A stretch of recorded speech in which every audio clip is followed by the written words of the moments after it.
এইবাৰ উজনি অসমৰ বানপীড়িতৰ ওচৰত থিয় হৈছে চিত্ৰশিল্পী মাৰ্চেল বৰুৱা। গুৱাহাটীৰ পিছত আজি তেজপুৰত উপস্থিত হৈ ৰং তুলিকাৰে বানপীড়িতৰ বাবে ৰাইজৰ ওচৰত সহায় বিচাৰে। মাৰ্চেল বৰুৱাৰ লগত সহযোগিতা আগবঢ়ায় তেজপুৰৰ স্থানীয় যুৱক যুৱতী আৰু শিল্পীসকলে। গুৱাহাটীতো কৰি আছো, কালি পৰহি কৰিলো, আজি ভাবিলো তেজপুৰত ছবি আঁকি তেজপুৰৰ ৰাইজৰ সহযোগত যিমান পাৰো অলপ চেষ্টা কৰি আছো। যথেষ্ট সঁহাৰি পাইছো, মানুহ ওলাই আহিছে আৰু আজি শনিবাৰ আছিলে তো সেইকাৰণে বন্ধ বাৰ, সেইকাৰণে মানুহ তেনেকৈ অহা নাই। কিন্তু এতিয়া আমি ভাবিছোঁ যে অলপ চিটিৰ ভিতৰলৈ যাম, গৈ দোকানে বজাৰে বাটৰুৱাসকলৰ এইটো খুব দুখ লগা কথা। উজনি অসমৰ মানুহৰ এতিয়া একদম অৱস্থা নাই। মানুহৰ আজি বহুত বছৰৰ তেওঁলোকৰ ইনকাম, তেওঁলোকৰ দুখ কষ্ট সকলো পানীত উটি গ'ল। এতিয়া আমি সকলো অসমৰ ৰাইজে ওলাই আহি তেওঁলোকক যদি সহায় নকৰোঁ, আজি তেওঁলোকে আকৌ সেই পৰ্যায়লৈ যাবলৈ বহুত বছৰ লাগিব। আজি বহুত বছৰ পিছুৱাই গৈছে তেওঁলোক। এইটো খুব দুখ লগা কথা। ইতিহাসত কেতিয়াও 1950ৰ পিছত চাগে প্ৰথমবাৰ হৈছে। এইটো খুব দুখ লগা কথা আৰু।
এতিয়া উজনিত যি ধ্বংসলীলা চলি আহিছে বা চলি আছে, বিশেষকৈ তিনিখন জিলাত চৰাইদেউ, গোলাঘাট আৰু শিৱসাগৰ, এই তিনিখন জিলাত নাগালেণ্ডৰ ডাৱৰ ফাটিয়েই হওক বা বান্ধবিলাক খোল খাই যোৱাৰ ফলতেই হওক, যি ধ্বংসলীলা সৃষ্টি হৈ আছে, যি ধ্বংসলীলা হৈ আছে, সেই ধ্বংসলীলাৰ বিপক্ষে তেওঁলোকক, সেই দুৰ্গতসকলক উদ্ধাৰ কৰিবৰ কাৰণে আজি তেজপুৰত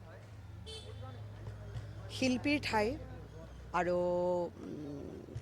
সংস্কৃতিৰ প্ৰাণকেন্দ্ৰ তেজপুৰত অসমৰ এগৰাকী স্বনামধন্য চিত্ৰশিল্পী মাৰ্চেল বৰুৱাৰ নেতৃত্বত সকলো ছাত্ৰ ছাত্ৰীয়ে, সকলো চিত্ৰশিল্পীয়ে হাতত ৰং তুলিকা লৈ সেই ধ্বংসৰ মাজত সৃষ্টিৰ এটা জাগৰণ আনিবৰ কাৰণে, আকৌ নতুনকৈ সৃষ্টি হ'বৰ কাৰণে তেওঁলোকে এনেকৈ দুৰ্গতসকলৰ কাৰণে যি সাহায্য বিচাৰি পেলাই মানুহৰ মাজত তেওঁলোকে এই সজাগতা আনিছে।